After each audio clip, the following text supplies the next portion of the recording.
ወኃይለ ውርዙትነ እምርሳን በማኅፀንኪ ተጸውረ ብሉየ መዋዕል ሕፃን ኦ ማርያም ተስፋ ለቅቡፃን በጊዜ ጸሎት ወዕጣን ወበጊዜ ቅዱስ ቁርባን ለናዝዞትነንይ ሀበዝ መካን ይሏታል አባቶቻችን። በቅዳሴ ጊዜ ወደ ቁርባን ሲወርዱ ናዛዚትነ ማዘን ኃይለ ውርዙትነ እምርሳን ናዛዚትነ እምሐዘን ከሐዘን የምታረጋግን ኃይለ ውርዙትነ እምርሳን ከርጅና የምታድሽን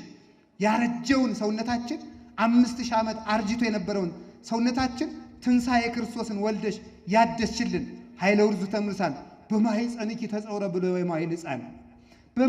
በማኅፀንሽ የዕድሜ ብሉየ መዋዕል ቀዳማዊ በዘመናት የሸመገለ ተብሎ የተነገረለት ቀዳማዊ አምላክ በማኅፀንሽ ተወስኗልና ኦ ማርያም ተስፋ ለቅቡፃን ያዘኑትን የምታረጋጊያቸው ማርያም በጊዜ ጸሎት ወዕጣን ወበጊዜ ቅዱስ ቁርባን ለናዝዞትነኒ ሀበዝ መካን አዝነን ተጨንቀን ተክዘን ተቸግረን ዕጣኑን ጸሎቱን ስናቀርብ ወበጊዜ ቅዱስ ቁርባን በጊዜ ቅዱስ በቁርባንም ጊዜ እንድታጽናኝን ወደኛ ነይልን ይላሉ። እመቤታችን ያዘኑትን ታረጋጋልን፣ የኢትዮጵያን ሐዘን ትሻርልን።